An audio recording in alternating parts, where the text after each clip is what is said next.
5, 4, 3, 2, 1. We have ignition.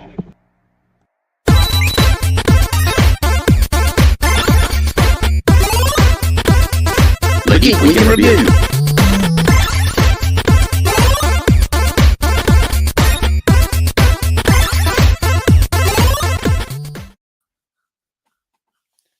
Oh. Quick in Jake, you're on review, mute. episode We are on a great start. 83. I'm here. I've got a cough though, so you have to apologise. Of course, me, Jacob's Toys. SuperSorrell isn't here. He might be popping in. We don't know. He's over in Florida still, living his best life. But it is, of course, me and Ryan Speaks Geek. And this week we decided to pull in a good friend of ours, good friend of the show. You'll probably know him as Plastic Snaps. If you're on TikTok, you might know him as the TikTok Baker. But it is, of course, Simon. How are you doing, Simon? Good evening, guys. How you doing? Good. Thanks very much for joining us this week. Great to have you on. Great to have you on again. You obviously got the memo about the Letterman jacket, so that's cool. Yeah. Ryan, what happened?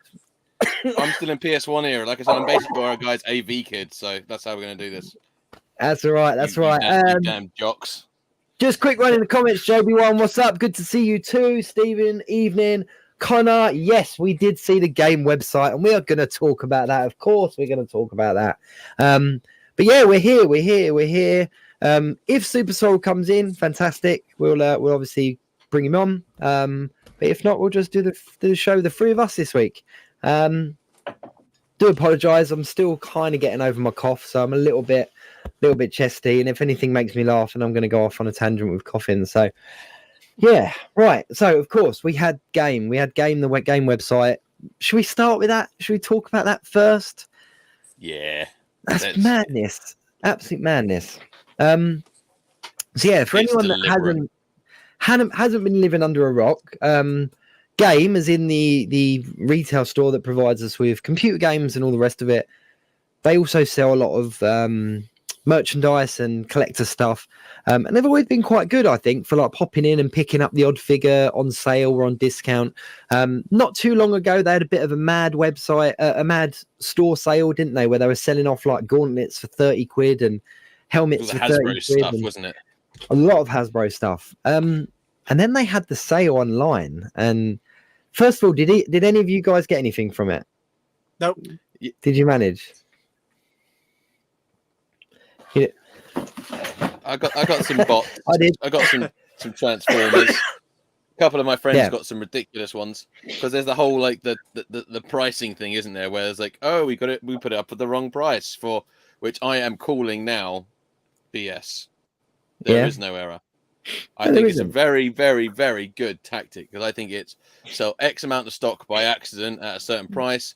Everyone, I've never seen game mentioned so much in all the web, the groups and stuff like that as it is right now, and people are checking it daily. Their web traffic must be through the roof at the moment compared to what they normally are. Massively. And then they go, oh, whoa, we made a mistake and put it up to the still cheaper than retail price, and then they continue to sell. I mean, it's genius. I'm not going to complain. I think it's great. I'm happy with the prices. I like it. All I got was some of the retro 3 3/4 inch figures that went up for like $5.99. I was like, happy days. I'll pick those up for $5.99. There was a catch because obviously you have to pay for delivery as well, so it does kind of take the price up a little bit. But if we talk about like the Ned and Peter 2-pack, so that was up for $5.99, and that was an insane price for a 2-pack. Crazy. For people like ourselves that kind of take pictures and that as well, civilian clothed characters that are different sizes are like gold dust, or they were at one point, weren't they? So that was a fantastic one for a lot of people to pick up. But I just found it really. It's what Mojo I saw for like 14 quid or something stupid like that. I think it was $11.99. Yeah. Oh, it's so cheap it made me go. I think the Ned and Peter's gone back up to $14.99, which is still cheap.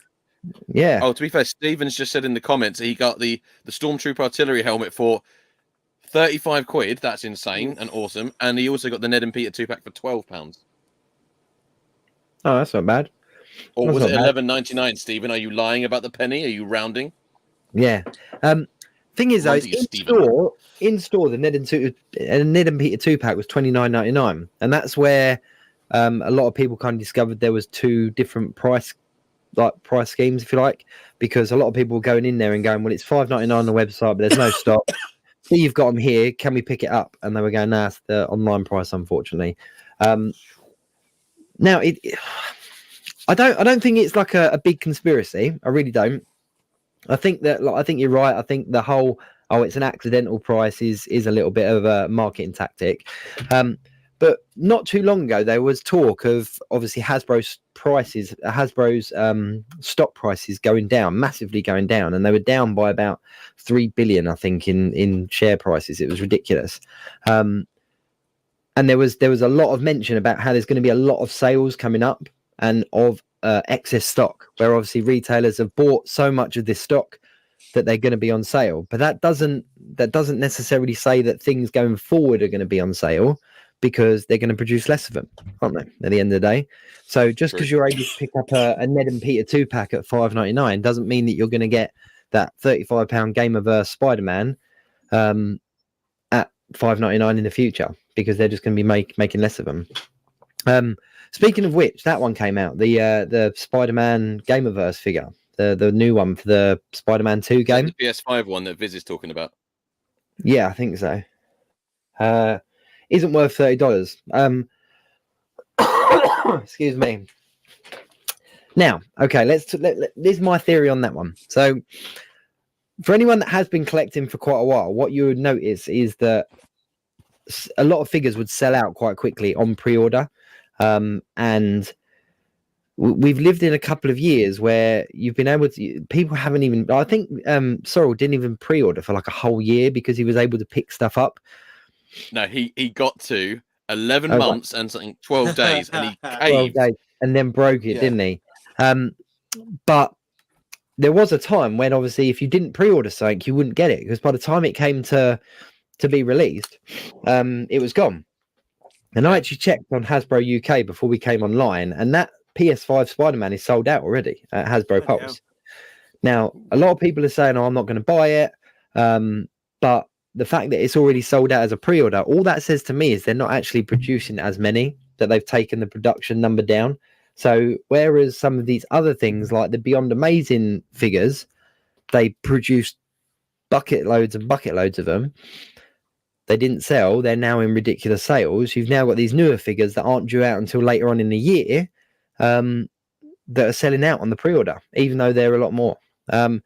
$35.99, $34.99, whatever it is a lot of money for a single card figure that hasn't got a huge amount of accessories. But historically, looking at that PS5 or that PS4 Spider-Man that we got a few years back, that still carries a really high aftermarket price because not many people were able to get it. So I think we're back to the stage where you've got to kind of weigh it up as, if it's something that you want, are you willing to pay that a little bit more because that's the going rate now, or are you going to risk kind of paying a lot more in the aftermarket? So I don't know. Just my thoughts, I think. That's good thoughts. I've seen apparently In Demand has got Proton packs in stock and seeing them for £600. Is that the HasLab one? Wow. Yeah. There was all that rumor, wasn't there, about the, and I've seen it actually in the comments. Connor said about, did you see about Kapow saying about the Galactus still being like 150 quid, but the retail soon? Because I saw those rumors about some of those sort of HasLab projects going to retail, but I just Connor's mentioned as well. Before we get onto the HasLab debacle, Connor's also said about the blue and yellow 3-packs haven't sold out. No, they haven't. And I think we're in that transition period where there are going to be certain figures you'll see sell out and people will miss out on the pre-order. There are other ones. I think that the blue and yellow are probably still in that catchment of where they've produced loads of them. I think they possibly could go on sale, but that's just me being spectacle.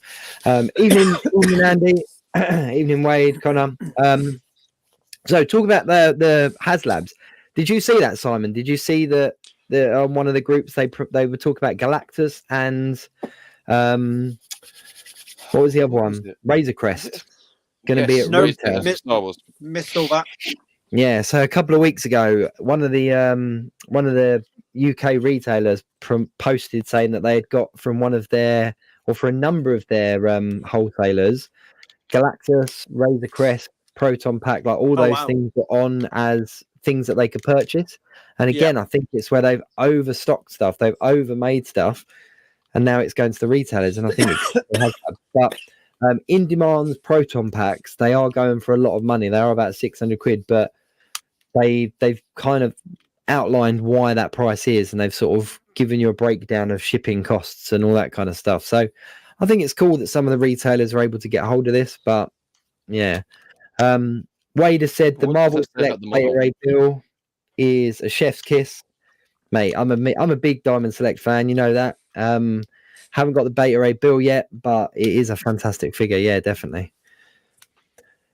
Yes, they have deleted the comment. I think the reason that they deleted the comment, Connor, was because there were other retailers that kicked off because they'd obviously they'd received that wholesale notification as well. And I think where this particular retailer, Kapow Toys, had put it out there, other retailers had kicked off because they were planning on marking it up. But yeah, they Galactus was not. What did the Proton Pack originally?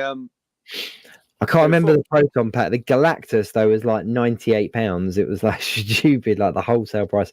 But you don't know how many they have to buy for that. If they have to buy 1,000 at £98 like each, then it's a lot of money. So we're getting half the story, aren't we? We're getting half the story. But it has definitely been an interesting week for action figures, I think. Yeah. What are you into big at the moment, Simon? Just anything really. I mean, as you know, I don't buy a lot of figures during the year. I normally cherry pick when the time's right, but it's mainly anything NECA based, really. You know, that's my main collection, as you can see from behind me. Yeah, I'm way behind on my Marvel Legends. I think that's just going to be a thing that I'll pick up once in a blue moon, maybe at cons. Yeah. But anything Comic Con related, anything NECA related. I'm massively into the Universal Monster lines at the moment. I'm loving that line from NECA with the Mummy, the Wolfman, Frankenstein. Yeah, I'm loving that line. So, and they're very very photogenic as well. So, have you seen the Jaded Toys Universal Monsters? Yes, I've seen those as well. Yeah, I want to get the I want to start getting those as well because they're really they're of the 6-inch scale as well, innit? Which will work with the Marvel Legends. So whereas NECA's like 7 to 8 inches. So yeah, I'll be definitely looking to get into them at some point. Yeah, so I never get my scales right. He's big into them. Yeah. So I was big into the Universal Monsters by Jade. I picked up a Wolfman just as a stand-in Werewolf by Night, and it's a really good figure. I'm not gonna lie, really, really good figure. How's baking? Zero Hunter Toys. Zero Hunter Toys. How you doing? For anyone that doesn't know, Simon has an amazing TikTok, the TikTok Baker. Like it.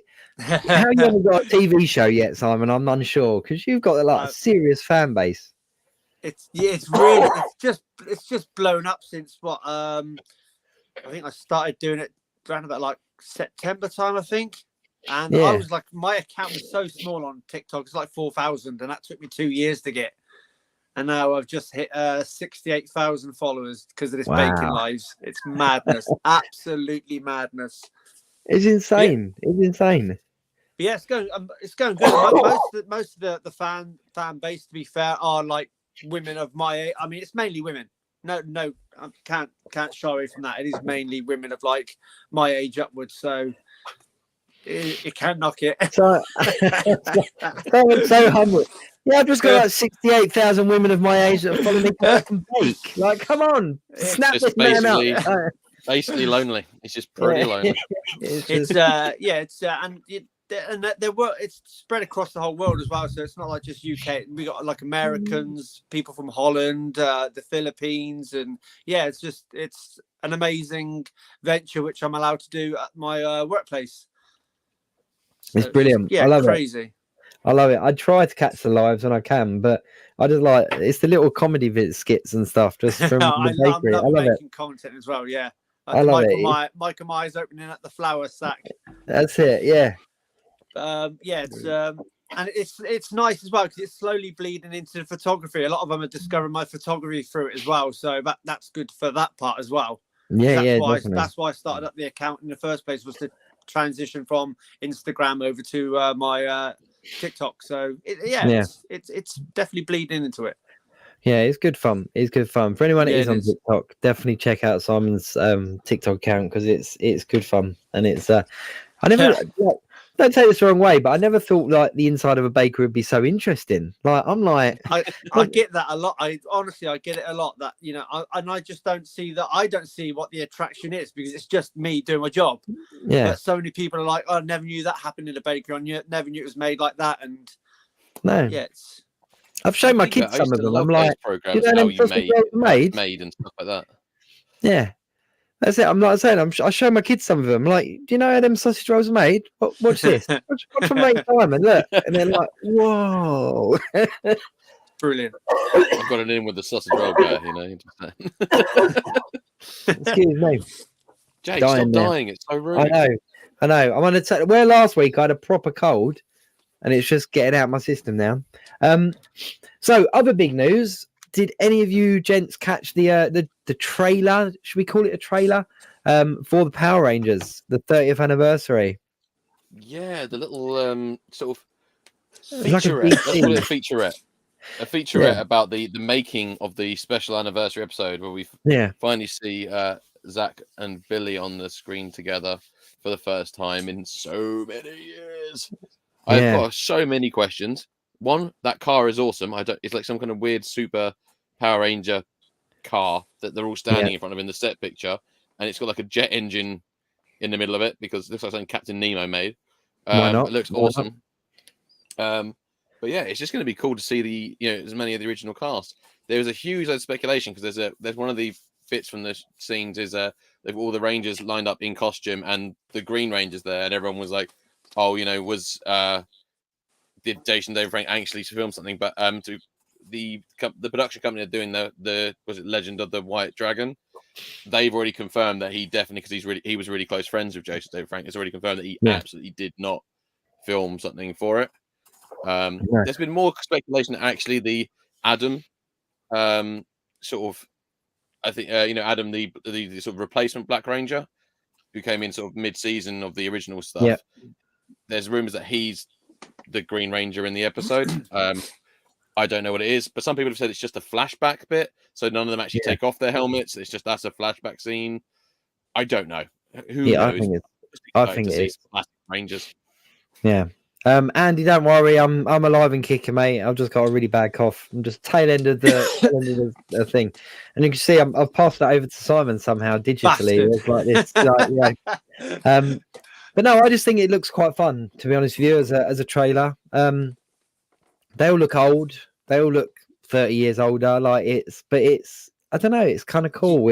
You mean they look like us? Yeah, it's like they have aged. Like but I just think it's fun. That makes it still relatable. Yeah, I know. It just makes you feel really bad, don't it? Stephen, get onto the Scream trailer in a minute. Oh shit, I haven't seen it. Yeah, it's good. It's good. Yeah, Wade said Zach aged well. To be fair, I think they've all aged quite well. But yeah, Zach looks younger, if possible. I don't know. But yeah, it was on the end of the Hasbro live stream as well. They showed us it there. But they're releasing the 30th anniversary figures as well. So they're essentially a re-release of those original standard Mighty Morphin Power Ranger figures, but they come with a whole bunch of accessories. They've got kind of like extra hands, extra weapons, extra heads. And the thing that I really like is they all come with like little effect pieces. So they've all got the same effect piece, but in different colors. But they've only put the blue and the yellow up at the moment. So, and interestingly, they were selling out in different places at different quantities. So again, just kind of supports my theory. Scream 6 trailer. Did you catch that? Yes. You watching it now, Ryan? We'll let Ryan watch it and then we'll talk about it. General Ortega, obviously, big on the Wednesday scene. Did you watch Wednesday, Simon? What happened Wednesday?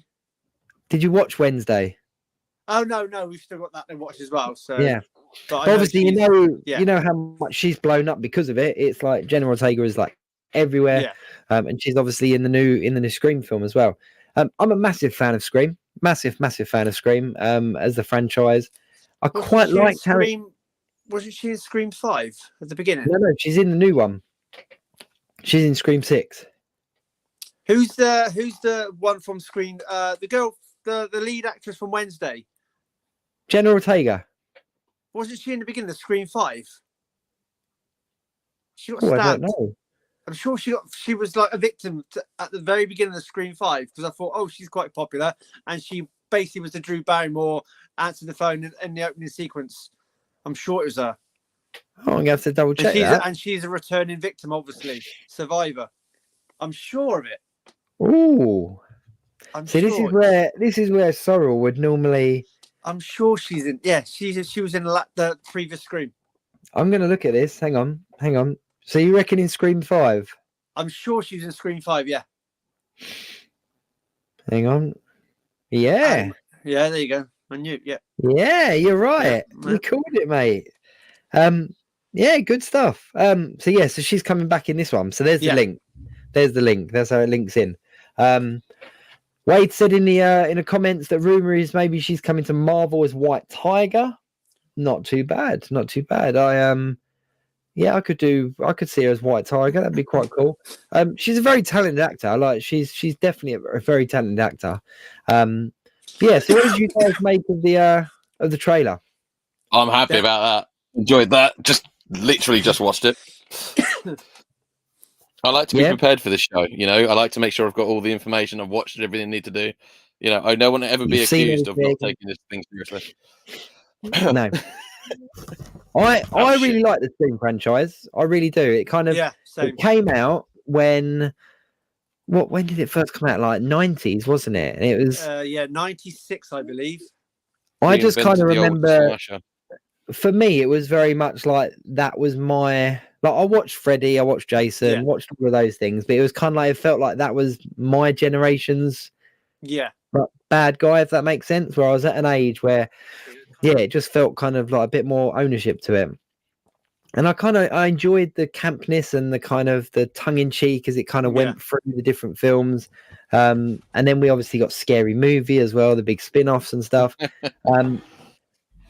This one, though, looks like it's kind of going back to the roots of actually being something quite scary. It genuinely looks like a scary film.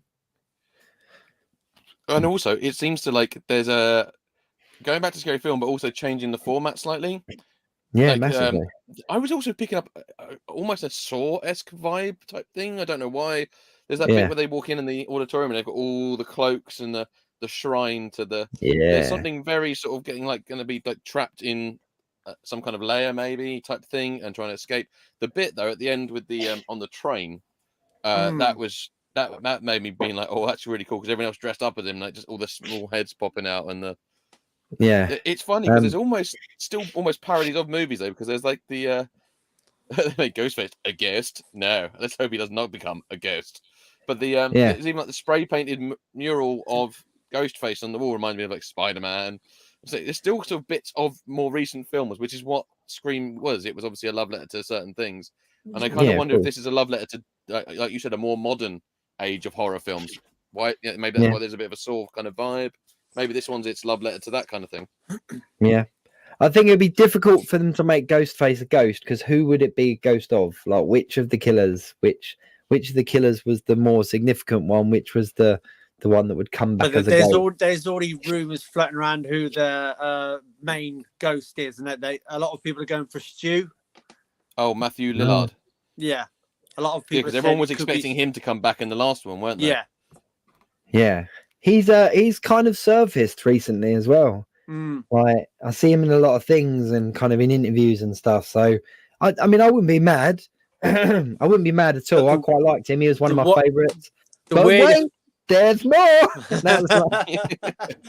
The weirdest one I've heard is it's actually because Neve Campbell said she's not coming back into it, but I've heard rumors that it's she's gone off the rails, and it's the surprise is it's actually Neve Campbell. I've heard that one as well. That would be insane. That would be insane. I don't know how I feel about that. What's that line? What film is it from? Where it's like you've something long enough to see yourself as the villain. What film is it? It's Dark Knight, mate. Like, of course it is. Yeah. It's like you either You die a hero or live long enough to see yourself become the villain. Because it's the phone There you call that Gail receives, isn't it? You've not seen something like me before, so it's like, yeah, that was a line, wasn't it? And Yeah, that was that's a good line. there's got to be some kind of significance. It can't just be somebody new. It's got to be tied in. there's with got to be something. history. There's always history, isn't there? Always history. Yeah. But I wouldn't mind betting. How cool would it be if there was more than one, and one of them was A Stu, cult, and one of them was a Neve, cult. but they weren't actually working together this time. There was just two separate killers. The cult of Ghostface.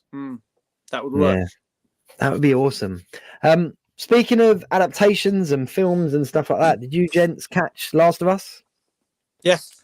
Not watched it yet. I will be watching it sort of in the next couple of days, but I will be watching it on a regular basis. I want to actually watch something for a change when it actually comes out.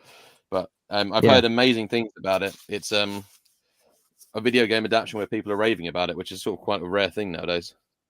Very well. Do you know done. I've never played the game? Oh, it's so like the game. It's incredible.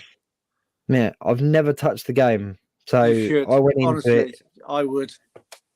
Has Yeah. it deviated much from the game in the first episode at all, or is it almost It's like almost can like recognise screen bits from it? accurate. Yeah.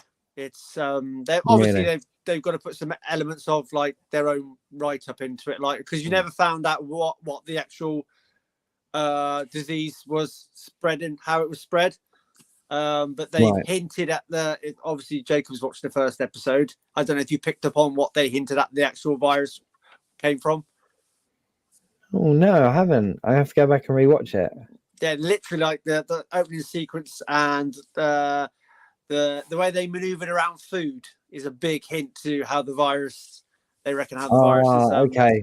Yeah, that kind of makes sense. Spread. Yeah. I just really enjoyed it though. Really I just good. thought that like the story was solid. And because I haven't played the games, there were certain parts where there were. I don't want to spoil too much because I know Ryan hasn't seen it yet, but there were certain scenes that happened previously. He's saying, is it when his daughter got killed? I was like, I knew that what? was coming. Yeah, that's gonna be like you. Anyone who's not seen the game, like you'd have been, the fuck's going on with this? Yeah, I was like, yeah. And obviously, I knew the whole thing was a setup between like a man and a young girl. Like, look at Ryan's. I'm not putting my headphones in until I know it's safe. Someone has to wave at me at the screen so you'll know it's safe.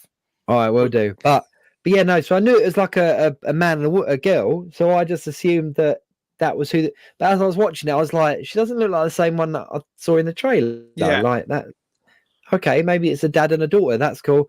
And then like, what? Okay, it's not. So, but yeah, I think it's brilliant.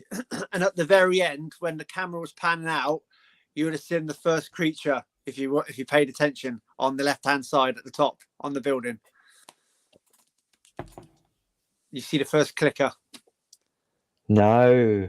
Yeah, as the camera's panning out at the very end. I'm gonna have to go back and look at that. Yep, left-hand corner at the top. You see the first clicker. What they're called. That's the first like. Yeah. Thanks, Andy. Nice. I'll have to have a look. Ryan, come back in. You've played the game, Ryan. Ryan. I was using Andy in the comments. You Andy played the game, Ryan? Huh? Have I played the game? No, I've Have you played the game? It's one of those things. I've got it. No, I got it on the PS Store. It was one of the free games in the last few months. And it, after I finish the two games I'm currently playing, it's the one I'm going to start playing because I've got the remastered one that came out on the PS Plus subscription. So I've just realized Jake's frozen. He's not just looking stoically as he's talking. For a while, I just thought he was looking really stoic and kind of like, cool. I've got this in a very professional news reporter kind of way, and I've just realized you're frozen, Jake. Sorry, last week we had a bit where it was just me. Jake went black, and then it just went off completely. Right. Then Ash kept coming in. Ash ended up in a parade in Disney, but live streaming still. It was a bit of a weird one. But yeah, I haven't played the game yet. But that's the thing about like video game adaptations, though. Normally, they cause a lot of controversies and like people saying like people go two ways. Either it doesn't work because they follow the game too closely. Yeah. or it doesn't work because they don't follow the game closely enough. There's a real fine sort of balancing point. I think it's dangerous. It's a dangerous game to play. No pun intended.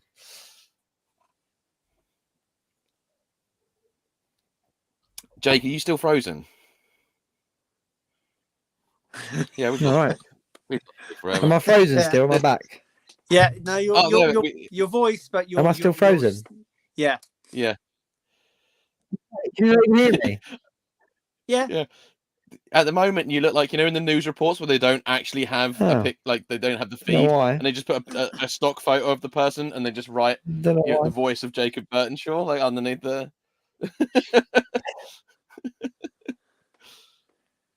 You're currently winning musical statues anyway, no doubt. Right, Jake, don't move if I get to host this on my own going forward. Yeah. Awesome. There we go. You saw that. That was an official agreement from Jacob's Toys there.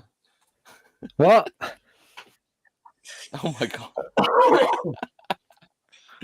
What's the what else has been going on this week? Worried about him now. What else has been going on this week? Was it the Ant-Man trailer that officially dropped this week? Or was it last week? You can hear me? I can hear you. Yeah. Yeah.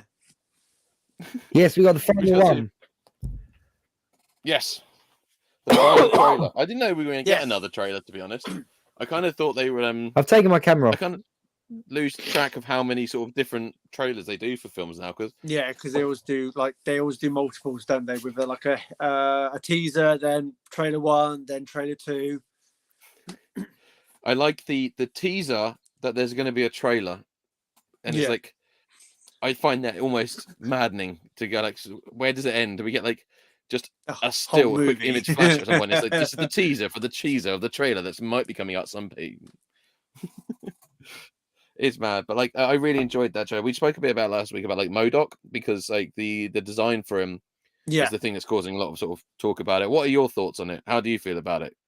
I'm quite happy with it because obviously I know I'm not the biggest comic book reader, admittedly, but I've known of MODOK through the figure release and the animated TV show on Disney Plus. So the one with Patton Oswalt. Yeah. So hearing that MODOK was rumored to be in it, I was thinking, well, who's going to be playing MODOK? How is that going to work? And then when you see the actual image of Darren Cross, then you realize that he never died as the Yellow Jacket. He just got sucked into the quantum realm and then was obviously discovered by Kang or someone and has been engineered or... See, I like that. I wanted to see what someone thought of it that wasn't like a die-hard Marvel fan. Because like a lot of my family, for example, will go and watch every single Marvel film in the cinema, but they've not read the books or like the comics, or they've not seen the anime, like the cartoons and stuff like that. So it's quite nice. I always think when you have all these big opinions that come online, people forget to ask the opinion of actually just like maybe the average cinema goer, or even the person doesn't watch every Marvel film, just likes watching Ant-Man or the odd one or stuff like that. That's kind of like you need to appeal to such a broad audience. I think that's what people forget. Like it's a film industry. It's not like it needs to appeal only to Keith from accounting. Like it needs to appeal to like a lot of people. Yeah. I've seen Zero Hunter Toy saying Mando Series 3 trailer. I mean, that was awesome. Not seen that one yet either. Have you not? No, not yet. Oh my god, it's so good. And the thing is, I don't know if you could spoil too much because it's a trailer, but like I was speaking to a friend of mine about this today, funny enough, and it's one of those trailers. I not that I wasn't excited for Mandalorian because the first 2 seasons have been absolutely brilliant. Yeah. But I kind of just I'm watching The Bad Batch when it comes out every week. I'm a huge Star Wars fan, but I was almost indifferent. And then I saw the trailer, and I got instantly re-excited again. Genuinely excited. And like there were some cool shots. There was it was like a droid cantina in one of the shots. I was like. And I might be wrong, but I think it might be the first time we see a physical B1 battle droid in person, rather than because it was a bit like because we've had the clones for the first time ever in the Order 66 sort of flashbacks in actual costumes because they've always been CGI. And I think this might be, from what I saw in the trailer, this might be the first time we see those battle droids in actual physical made form. Oh wow!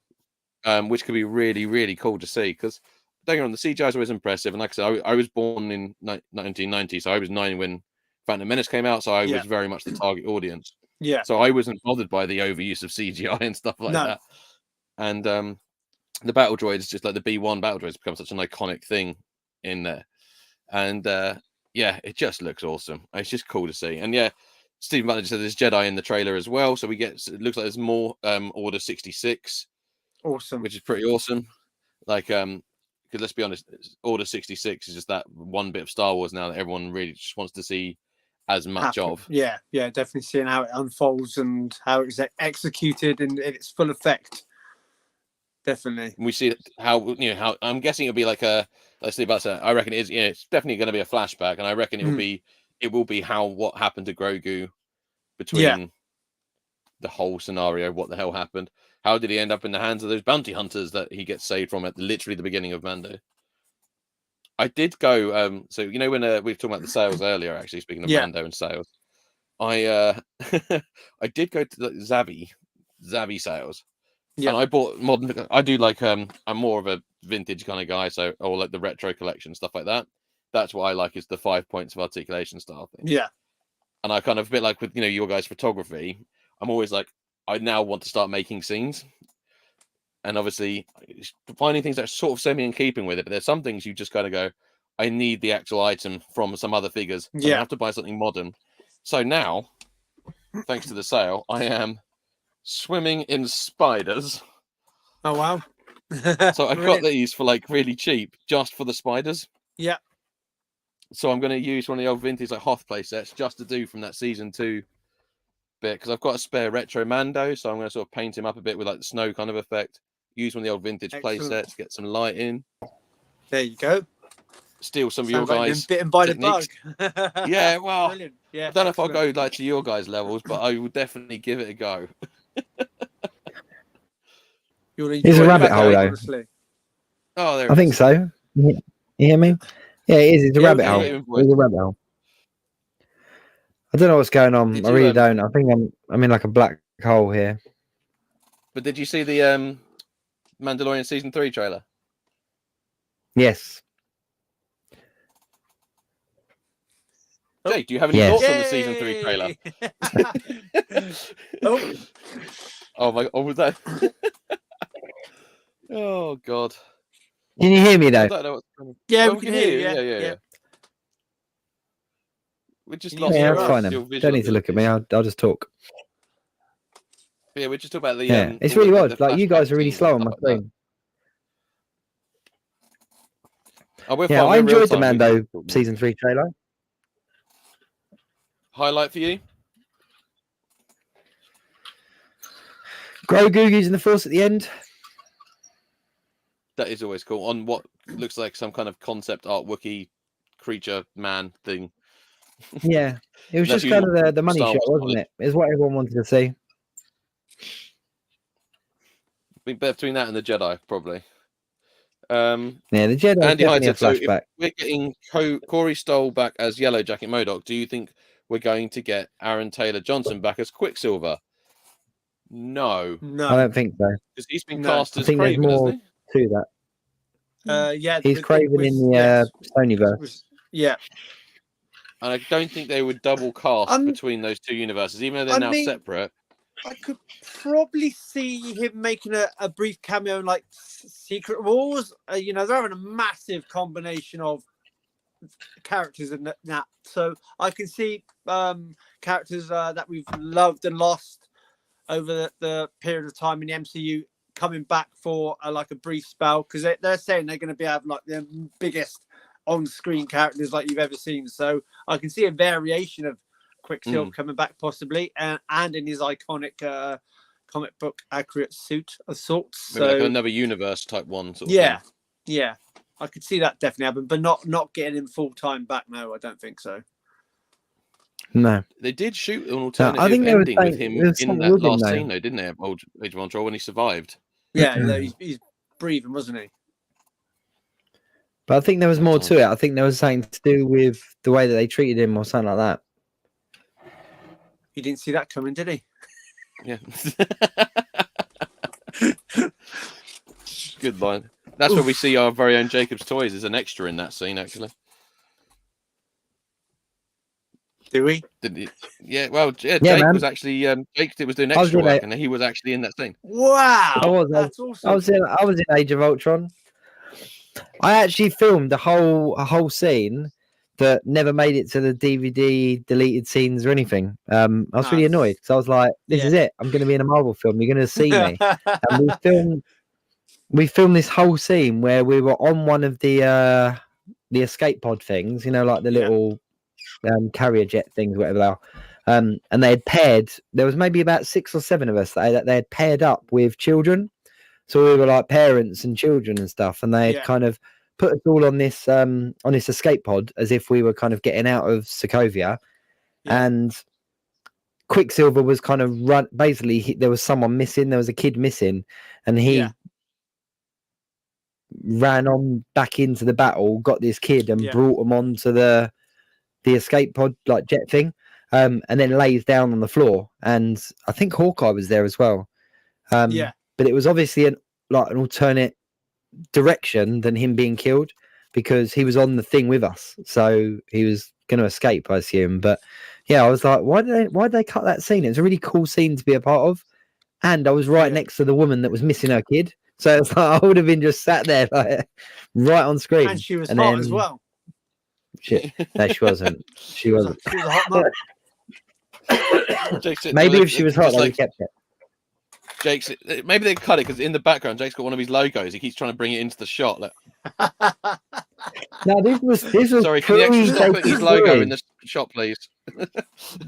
this was pre Jacob's Toys. I've just got a T-shirt on underneath my costume, and I'm like slowly unbuttoning the costume and just sitting there with my. No, there was a really surreal moment though. What was the director's name again? Josh. Oh. Why has it gone from my head? Yeah, I know. Yeah. Buffy guy. Yeah. Whedon. Yeah. Whedon. A really, really surreal part for me. So, during the filming of that, obviously, I met like Chris Hemsworth, met Chris Evans and stuff like that, and they're all like gods among men. It's crazy. Could have turned me easy, but that's besides the point. I was sat on this jet, and the director was stood next to me, and just beside him, out of shot, kind of on the shelf of the jet, was Mjolnir, the Captain America shield. Like, it was really surreal, and I'm sat there, I'm just like, yeah, okay, that's Thor's hammer, and that's Captain America's shield, and that's the guy that directed Buffy, and I'm here dressed up as a dirty Sokovian. That was my character description, dirty Sokovian, because I was one of the ones that was in the rubble of the fight and the and all that kind of stuff. But I did manage to pocket.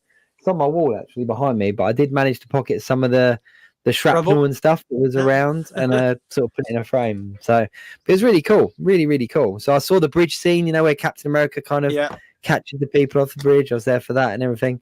My only kind of drawback from it was Scarlett Johansson was pregnant at the time, I think, and so it was her body double that was doing all the shots what we were in. I was like, oh man. But I do remember walking past the trailer for Ultron, and it had like Ultron written on the trailer, and I was like, oh man, like, is he in there? Like, you know, what does he look like? Is it somebody dressed up? Are they CGI in it? And it was really interesting to see the kind of like the mocap suits for the Ultron bots, because obviously we didn't know what they looked like, but we could see these people walking around with these mocap on and stuff. But yeah, it was a really, really cool experience. Really, really cool experience. Not jealous at all. Oh. Not one. Yeah, I've totally by accident as well. Phones it totally by accident. Returning to the Ant-Man again, because I just love Ant-Man. Have you had any fears with where they are? Like, because obviously they're in the quantum realm, but has anybody got any ideas actually where this is taking place? Well, whereabouts in the quantum realm? Anything to go by, this is all taking place on a snowflake. The next point of it would have been Whoville for the Grinch. This is the snowflake over that, and that's when we get to quantum realm. Because I tend to like watch shit over and over again. I've been watching this trailer over and over again, and something's telling me that it actually this battle and movie scenes taking place actually inside of one of Shang-Chi's rings. Is it because of the design of the city being all the? Because I thought that was I sort of picked up on that being very sort of similar in design. It's very circled and ring oriented. It's very almost reminds me of Saturn. You know, the kind of the rings around Saturn. So that sort of, I'm wondering because the quantum realm's so fucking miniature that, and because obviously there was that end cutscene in. I can't remember which one where Banner and Atta are looking at the Shang-Chi. Yeah, and they're actually saying there was a beacon. Yeah. So I'm wondering if this Ant-Man 3 is taking place inside one of the rings. And the beacon is the thing that they hear. Something happens in the film is what sets off the beacon, which is what they're all looking at. Yeah. But you don't realize that because it's quantum. Yes. Oh, good theory. Cool theory, man. That's pretty nebulous. That'd be very cool. That'd be like one of those kind of mind, like head fuck kind of moments. Yeah. The thing that is going through my mind that I'm thinking a lot of is this the Kang that we're going to see in the Kang film coming up? Because obviously He Who Remains talks about all the different versions and the multiple versions of himself. Is this the one that's going to go on to kind of be the main protagonist, or is this one going to die as well and it's going to be another one that's then going to step in? Yeah, I reckon this one's going to die, and then I think another cutscene end credits will be us maybe getting a visualization of the Kangs. Yeah. But yeah, I believe this one's just like probably one of the easiest Kangs to be defeated that we're going to meet. I think it'll be a walk in the park compared to the other ones. Because they're setting it up in the trailer very much like Ant-Man's going to lose, but I don't think that's going to be the case. I think that what we're going to see is we're going to see multiple Kangs throughout different films be defeated, and each time they defeat one, they learn something new about him or about what he's capable of, so that when the real big bad comes, they're like, oh, like he did this and in my movie and this in my movie and that kind of stuff. He Who Remains is the actual Prime, isn't he? He's the Prime Kang. Yeah. So I mean, he was the best of the best. So we're seeing the ones the predecessors before him. So yeah. And how did this one end up in the quantum realm? That's what I want to know. I think original Wasp had something to do with that. Yeah. Somehow, I don't know how. Maybe in an attempt to escape from the realm, she accidentally sucked him into it, and then obviously he's wanted revenge on her and to get out and stuff. So I wonder if that might have something to do with it. Like if she caused him, that's why she's so afraid and everything, because she knows about him. And did she actually cause him to be there? Suck Kang off in the corner. All right, let's keep it PG. All right, this is a family show. This is a family show. It hasn't been a family show since we started. Yeah, she accidentally sucked. So really bad time for your audio to drop out there, Ryan. Do you know what? I'm not even going to correct it. I'm going to leave it as it is. You guys can think what you want to think. Yeah, no, I just think it's a really cool concept to be playing around with, and I just think that we need to really be open-minded with it. I know I dropped out when you guys were talking about MODOK, but I'm absolutely loving MODOK. I love the fact that Cross is coming back as Yellow Jacket MODOK, and we actually look back. The hints have been there throughout a number of different films.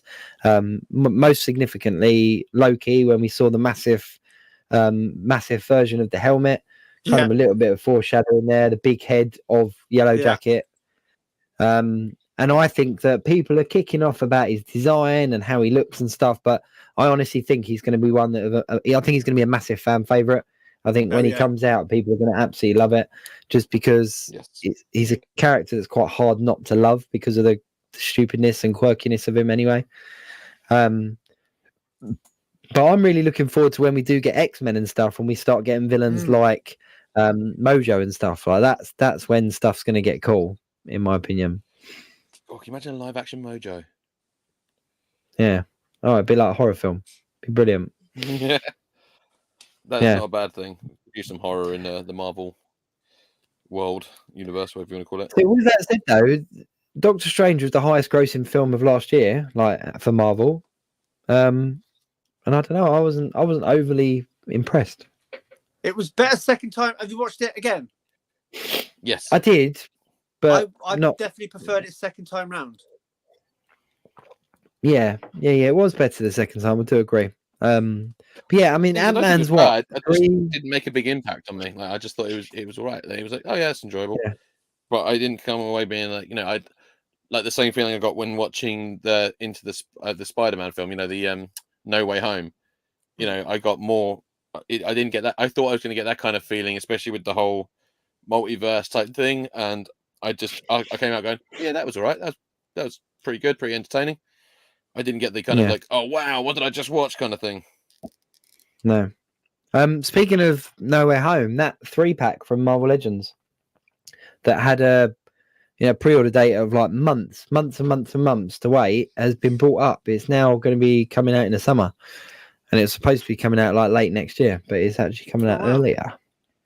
It's like a 99.99 3-pack that people all kicked off about the price now, but compare that to your £35 Gamerverse Spider-Man. Yeah. That £100 for the 3 of them, the 3 Spider-Mans, doesn't actually sound that bad. All these people that kick off about the prices, they kick off, but they're going to pay it anyway because they can't help themselves. They will pay it. They will pay it. They'll bitch and moan about it, but they will go out there and go, fuck it, here's my money, give it me now. Yeah. Oh, yeah, no, I agree. Yeah, I think a lot of the time people, when there's a price increase, I say I'm not going to buy it, but I probably will get some of it still. Was there anything else big that happened this week? I don't know if there was actually. I think other than that, it's been a fairly quiet-ish week. Obviously, we had another episode of Bad Batch, which is funny because this one was definitely a bit sort of lighter in tone. Because the last one was really good and all about sort of like there was like a political element of it, and we sort of talked about that last week. Like it really focused on that episode 1 style of, episode 2 kind of thing with were the Confederacy actually the bad guys and was it actually the Republic? Was Count Dooku as evil as he seemed and all that kind of thing. And then this week it was much more sort of light-hearted, fun, pod racy type elements to it. It was good, like it was really entertaining, but like, yeah. Oh Christ, I was asleep and I missed that hilly weirdo. I don't even know how to respond to that, Mick. It's good to see you back though. Welcome to being awake. But yeah, I very much enjoyed this week's Bad Batch, and I'm enjoying the series as a whole so far. So I got a lot of good hopes for it. And Ernie Hudson did a voice in it as well. Did he really? What did he do? He did in this week. It was one of the rival gangsters. And nice. But yeah, it was good old Ernie Hudson. I thought the voice sounded familiar, and it was him. It was the man himself. Oh, cool. I've got Mick Spector in the chat now. Yeah, fucker. Love you too, Mick. You know that. I wonder. Talk about wait to the end, Mick. Like, come on. I wondered if that hilly weirdo was aimed at a certain guest. Can't think of it. No. But I'll tell you what we watched that came on Disney Plus that you might not think to watch it, but Chippendales, very good. Oh, really? It did look good. It's really good. It's been well reviewed so far. Really very well good, reviewed. yes, very good. Very on the edge of your seat, like drama, and yeah, definitely. I'd definitely recommend that one. I'd give it a solid 9 out of 10 easily. Wow. And that's just for the half-naked men. Oh, that's just for the thrusts, yeah. Yeah. It's good just to start. I mean, I've heard of Chippendales like growing up, and it's still a big corporation now, but actually hearing the shit that went on behind the scenes is incredibly fucking dark. It's like, whoa. Yeah. I recommend. Yeah. Good. 9 episodes, I think. Okay, that's not too bad. It's on my watch list, really good. But then Jake's still upset that I haven't finished 2 whole Marvel series. I still haven't finished She-Hulk or Miss Marvel yet, but yeah, She-Hulk. I'll get round to finishing them. Yeah, I'll finish them in time. I love She-Hulk. I really did. Yeah, it was just weird. Mick, I hear Simon auditioned for the Chippendales. I would definitely audition for the Chippendales. Not a problem with that. Yeah. Yeah, I mean, it was a Yeah. bit awkward for me because I turned up in like thinking it was for a kids show, and then I realized that was Chip and Dale, and that was not what I turned up was not the Rescue Rangers. Very awkward interview. Still got the job though. Still got the job. Still got the job, yeah. Oh my god, this is the thing. This is where it just sort of starts deteriorating. Mick's looking for the baby oil as we speak, and then this is where it starts. I'm looking for some oil, boys. Yeah, this is where we went to that. Yeah. See, the Mick's on my team here because he's also said in the comments that he loves She-Hulk, like potentially my favorite Marvel show. Like, I really loved it. I really did. And there were certain things that. Can you guys hear me all right? Because I can see my camera's a bit all over the place. But yes, for once we can. There were certain things that looking at comparisons, like people are talking about like the twerking scene as being like really anti-Marvel and really kind of out of character and stuff. But if you go back to like Iron Man 1 or Iron Man 2 or whatever it was, there's like strippers on poles in like the private jets and stuff. Like it's you've got to look at Iron it Man in 2, the he respect. pisses in his own suit. Yeah. It's kind of like yeah, she would twerk. Like that's like she was a big fan of her. So, you know, but I really enjoyed She-Hulk. The most disappointing part of it for me was what's his name at the end? Hulk coming in with Scar. Yeah. I was just like, that's what? But yeah, the rest of it I really enjoyed. Really enjoyed it as a TV show. When's the next Marvel one? There's got to be a new Marvel show coming up soon, isn't there? Isn't it Loki 2, probably? Is that the next one? I actually don't know. I know they've started filming Agnes the now. longest I think I've not heard of a Marvel show being on. So there's normally like 50 billion things happening at once, but this is actually, it feels quiet. Suspiciously quiet. Agnes has started filming, I know that much. Yeah, I've heard that. Yeah, I think that's gonna be really good as well. And they've changed the show name a few times.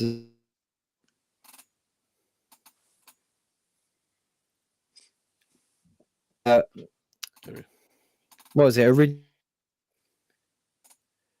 it was like Convent of Chaos or something like that, and then it was Agatha Harkness, something of Chaos, and now it's Agatha of Westview. Like I don't know, they're changing the name on it all the time. Agatha of Westview. Agatha goes to the shops. Yeah. Agatha's Big Day Out. Agatha 2, Electric Boogaloo. Agatha, I was going to say Agatha 2 to the streets. Like, yeah. Oh God, not Leprechaun 2, Back to the Hood. Yeah, Mick does raise a good point about Hulk, saying it has to be done in everything other than a film or a TV show because of rights, obviously. Coven. I don't understand this. So, do they not own the rights to do a Hulk film, but they can put Hulk in other films? Yeah, the rights for Hulk still.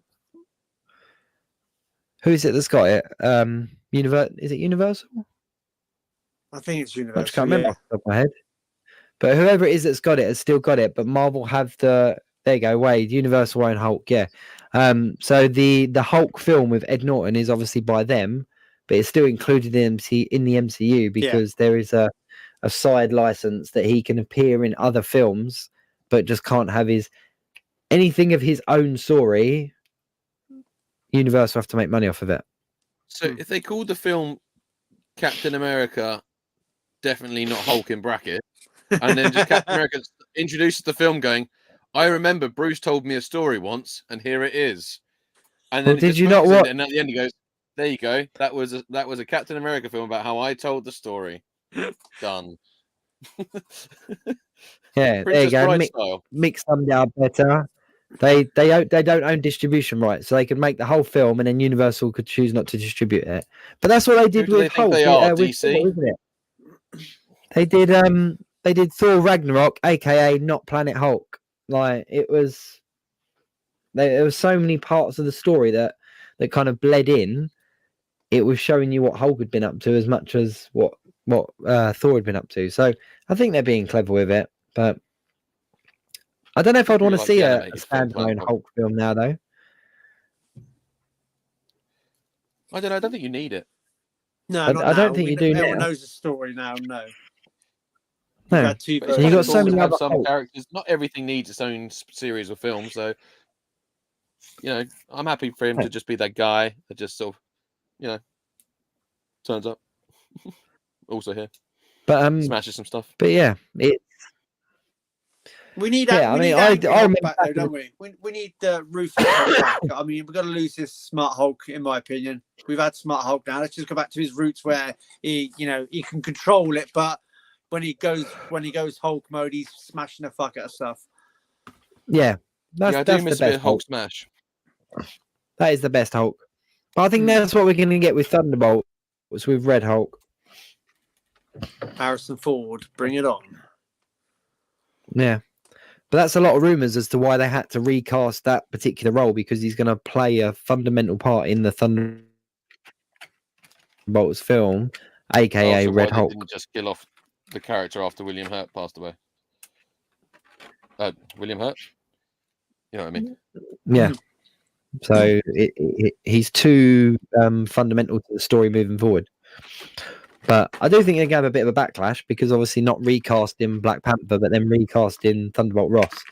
There's going to be a lot of people questioning and, but stories, I think writers. the argument can be made that he was more of he wasn't as forefront as he's a side character, isn't he?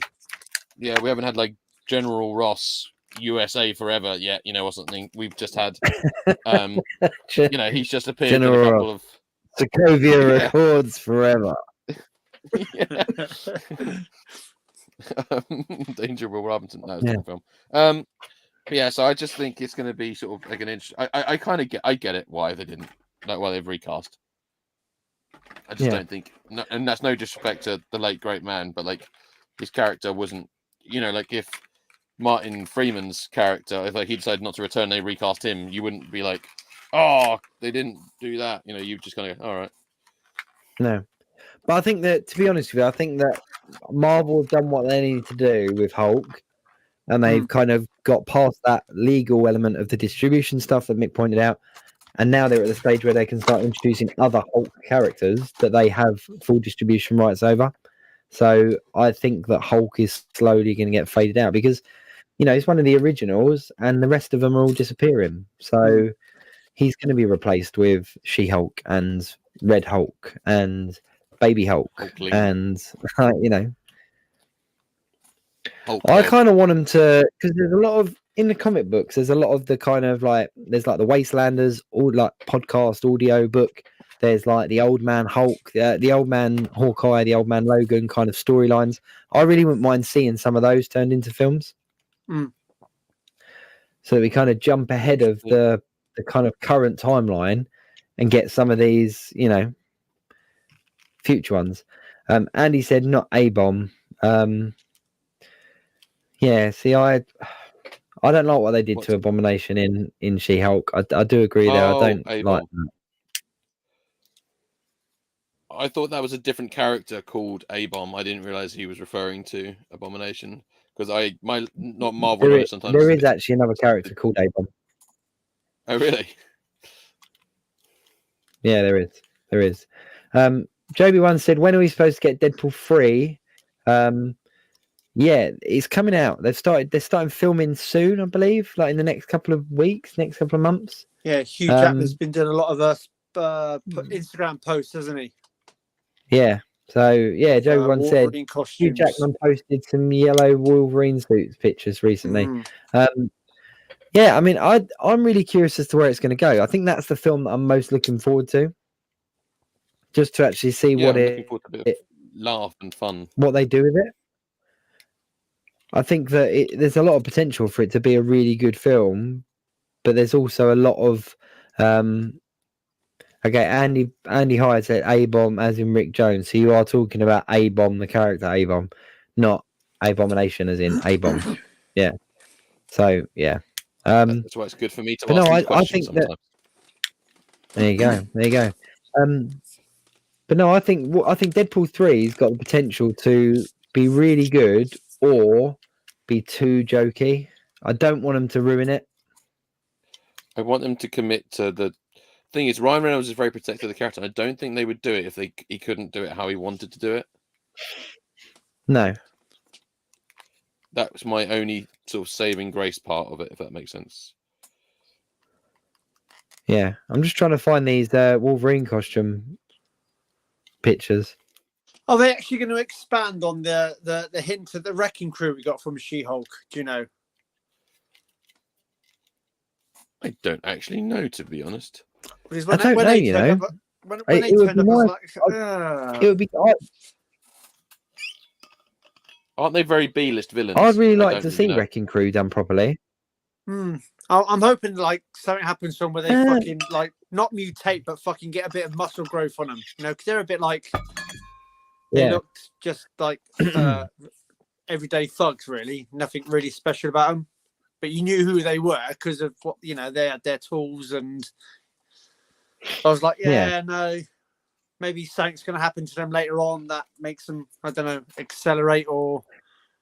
Thing is, it depends when you started reading comic books, really, because they're not in the forefront of a lot of modern comics, but at the time they were pretty big. And I mean, like Legends did all four of them as action figures, like albeit they need an update, but I wouldn't have classed them as like complete Z list kind of characters. No. And when I saw them in the trailer, I thought that they were gonna, whether they got like the serum or something, I thought they were going to jack up a little bit, but they didn't. They just kind of made them very wet, didn't they?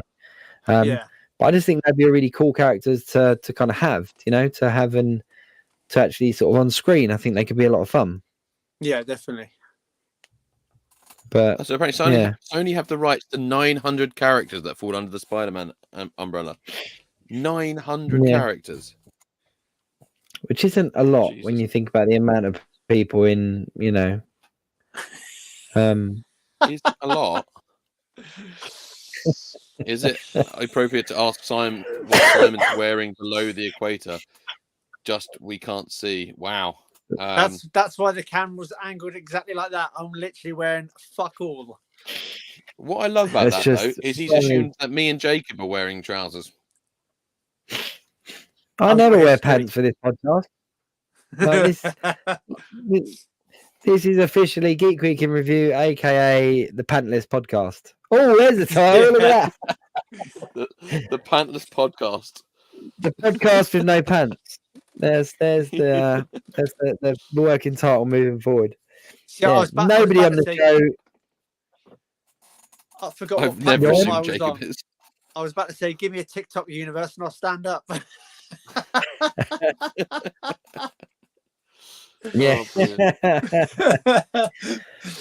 Oh yeah. See, for that, I never assumed Jacob is. I only wear one pair of pants, so it's they only come out on the good days and podcast. We're in the wash during podcast. See for that extra kind of content, you got to go over to Simon's TikTok and subscribe to that. I thought it was on his OnlyFans, but okay. The thing we do with TikTok gifts, yeah. and there is actually a video on my TikTok account of me in my pants. I think there is, yeah. Yeah, there is. Oh, mine's got a vanity curtain now. I know he's putting a jumper on. I thought you holding the curtain up for my giant a quick change. All this sexy talk made me want to put on more layers. This is my snuddy. It's quite cold in here and it's late. So I'm sitting there going, get comfy. Mick's comment said Ash normally does a live stream for his OnlyFans with his under the desk camera. That's the secret SuperSorrell. That is a secret Sorrell. And obviously, because Jacob's following me on TikTok, he knows what I've been spending my money on at the moment, and that's my Michael Myers masks. Yeah, welcome. Got loads. So that's the 1978 one. That's cool. Yeah, William Shatner. Yeah, that's the biggest one. So when I wear that one, I need to wear a beanie hat with it because it then sits nice and flush on my head. But yeah, that's the 78 one. This one's the 2018 one, where it's a bit more weathered. A bit more weathered. That is the understatement of the century. Right. Yep. That's 40 years old. That mask is, isn't it? It's like 40 years set after the original. Then this is the Halloween Kills one. That's my favorite one. Oh, the burned face one. Yeah. Yeah, that's really good. Yeah. And I've got Halloween Ends en route as we speak now. So then I've got the 4 masks from the new timeline. That is cool. awesome. Do you know, I'm in a big debate about which mask to get. Cause I do want to get one. I want to get like for a shelf, just have like a proper decent ghost face. Have Freddy Krueger's glove. But it's like which Michael Myers mask to go for.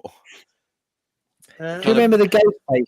Do you remember the ghost face mask that came out back in like the early 2000s that had like the pump that you could scream? Yeah, I've got that. Yeah.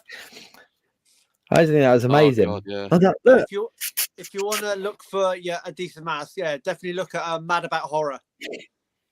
Oh, Mad About Horror. Is that a store? Like, is it an online shop or online shop? Yeah, they're on Instagram as well, and basically they deal with Trick or Treat Studios merchandise, which is like the American company. So you just get them, and they've got they've also let us know they've got the Rob Zombies Halloween 1 and 2 masks coming out this year. They look fucking brilliant. And they've just got and they've got like the Freddy Krueger ones as well, which look really good. So I'm going to be going to town, I think, on my mask this year. I think that's wicked. Very dangerous. That is wicked. It's funny. Like I remember when I was a kid and seeing all the Freddy Krueger merchandise, and I was so desperate for like a decent Freddy Krueger mask. But the only place you could get them was like via magazines. Like there was like a full-on kind of Freddy Krueger fortnightly magazine. It was absolutely insane. Why I was reading it, I don't know. But at the back of it, you could see like there was like mail order kind of masks and stuff. And I remember the glove was something stupid like $29.99, which obviously back then in the kind of like early 90s, and if you're poor, it was like, oh, okay, that's a lot of money. Whereas now that I would have snapped it up, like absolutely snapped it up. But yeah, it just I remember making one. They got the gloves on Mad About Horror as well. They got, honestly, if you love your horror, just have a look at their shop's fucking amazing. Ooh, cool. Yeah, well, there you go. By the way, we are no way sponsored by Mad About Horror, but if they do want to sponsor one of us, I'm free. I've got time. What's up? What's up? What's up? Sup. Yeah. I just, with mixed comments, I just kind of feel like do you know when you just go like, I was trying to catch up with him. He's like, Mick, are you watching a different show? And just because sometimes, mate, I've got no idea what you are talking about. Mick's just a slut, isn't he? Really, I love it. Yeah. As Mick's brought it back to the Last of Us, I've got to say we're kind of on that horror tangent as well. There was one scene in Last of Us. I don't know whether it's from the game or whether it was just from the series, but I was hooked, and that was the bit where she was looking at the DVDs, and the old woman behind her was like out of focus, and her face goes all matte. Oh. And just for Ryan's sake, because obviously he's got his earbuds out, I'm going to do some of these big things, and just then he's going to think, and then like he's just going to see me moving around and wonder what I was talking about. So, yeah.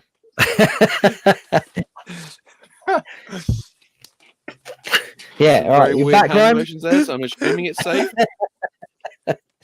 Yeah. Well, you're safe. You're safe. And when that happened, brilliant. What I love though is they are some of the best. Well, it's very good mime acting. I very much appreciate that. I look forward to seeing. I'm sure they will be exactly like that in the show, and I'm sure you didn't make up any of those just for my effect. Yeah, no, it's good. It's good. I kind of want just a really good horror. Like I want a new horror. I want something new.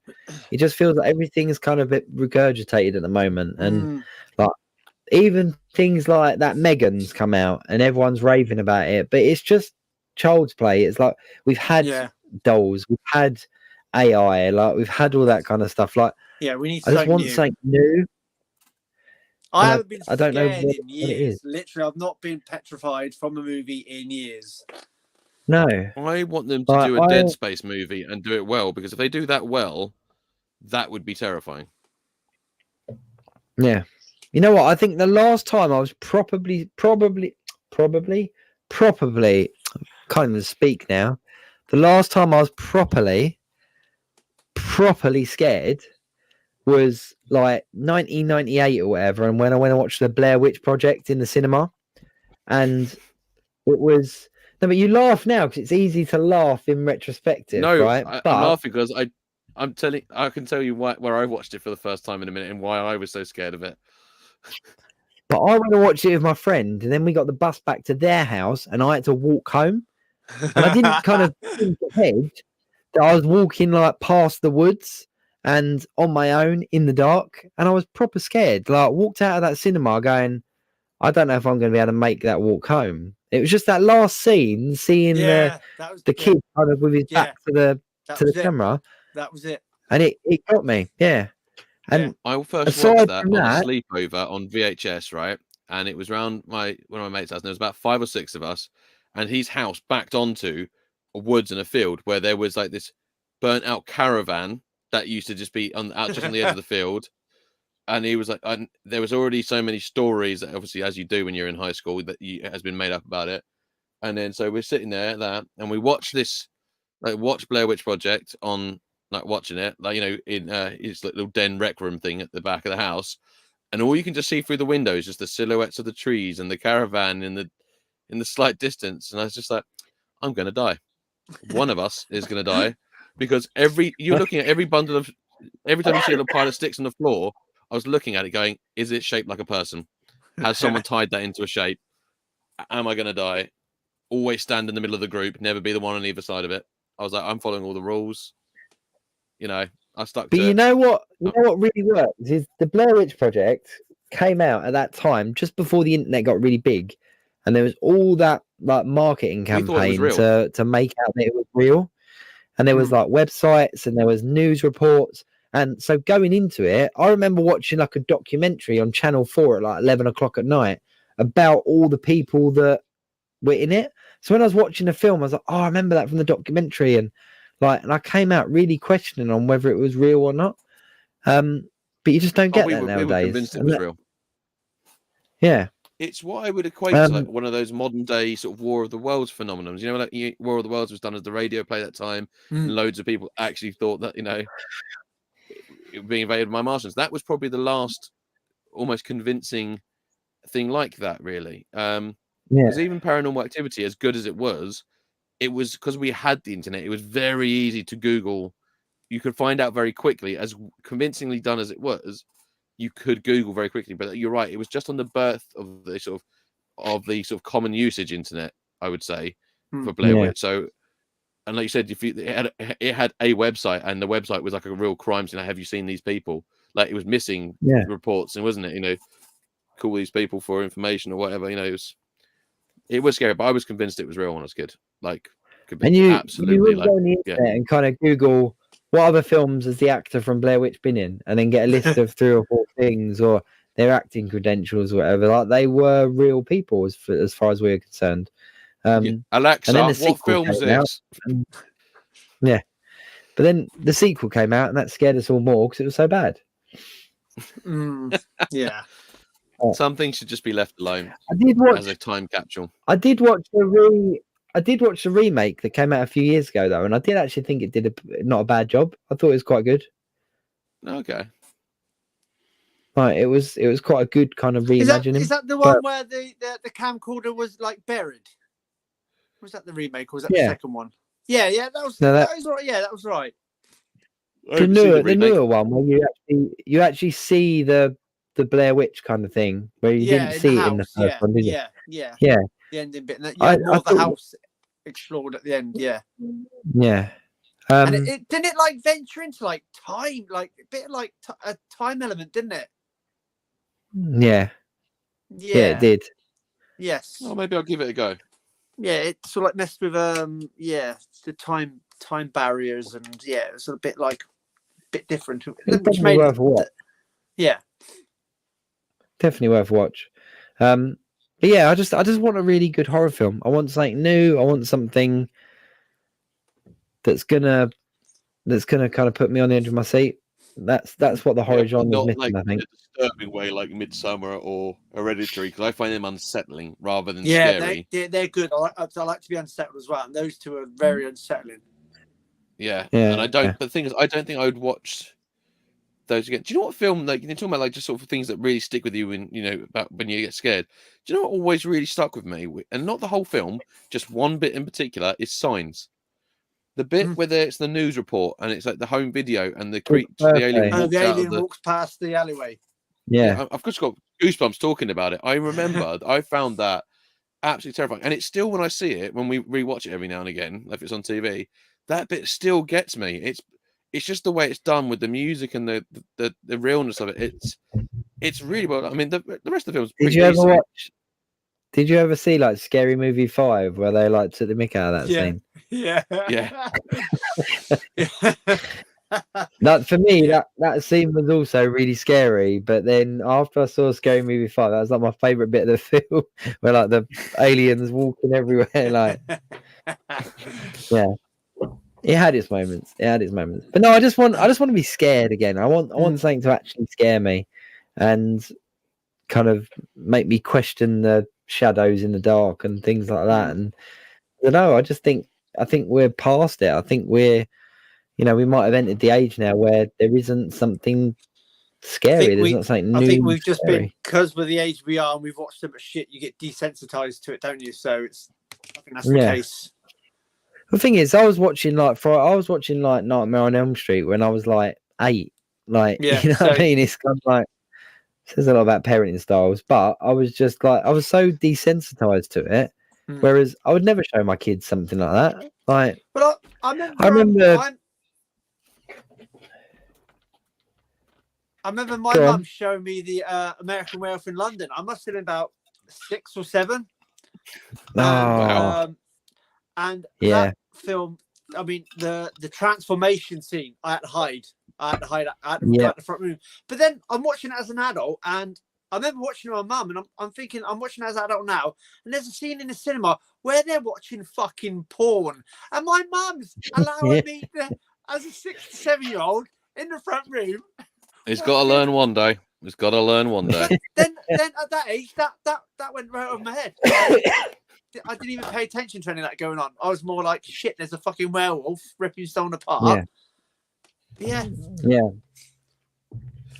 Good old man. You know what? Actually, thinking about times in films that you got me. What year did The Ring come out? Yeah, that was 2003, 2004. That was a good one. All right, 2003, 2004. So yeah, I would have been in my early 20s, I reckon, by then. Yeah, so I'm not very good at math, but you couldn't get it on DVD. So my mum bought the Japanese version from HMV. Oh my god, Japanese version! Everyone wanted to see it. So much worse. Yeah.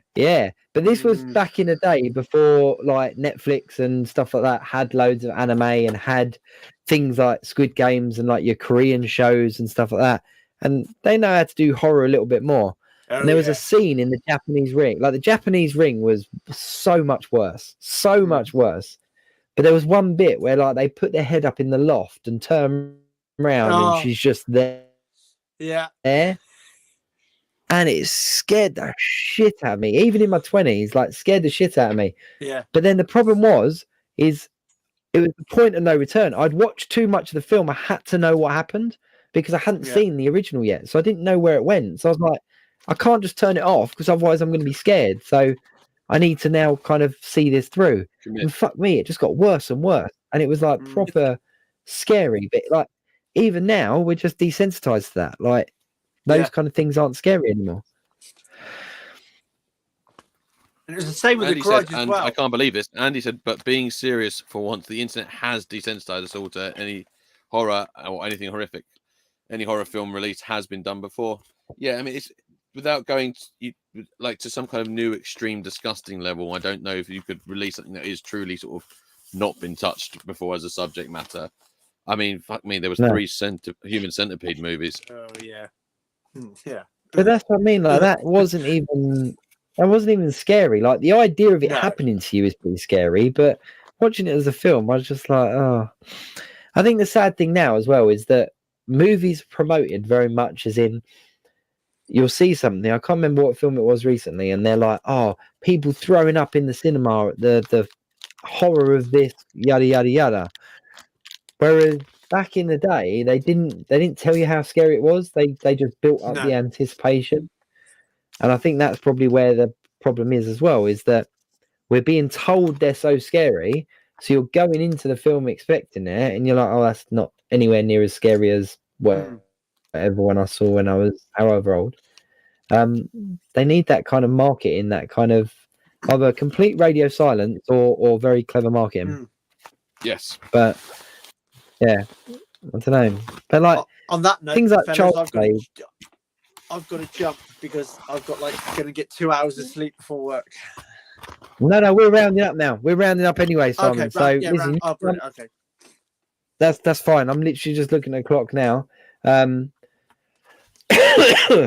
that is it. That is it for a week. Simon has called it. He's done it. The show's done. Laters. Bye. Sorry, guys. No, obviously, thank you very much, everyone in the comments, for chatting along and being here. We do appreciate it. Simon, thanks for jumping in and taking Sorrell's spot this week. No problem. He'll be gutted he missed you, but he should be back with us next week, which is good fun. We can hear all about Disney. That guy. He's in Disney. He's been up for. Yeah. He's not missed any of us. No. Anyone that is watching that doesn't follow Simon over on TikTok or Instagram, do go and check out Plastic Snaps, aka TikTok Baker. Very, very good accounts on both accounts. Much appreciated. And as always, Geek Week and Review.co.uk is where you can catch up on all the socials and stuff. But Simon, thank you very much. It's been a pleasure having you again. Cheers. Always good fun. Been a bit of a random topic, going through a bit of everything this week. And the best ones are. What am I doing? And just tell Mick I'll see him in his DMs later on. So I don't even want to know what's going to be said in those DMs. No. On that week, guys, we'll see you all next week. Keep it geek. No.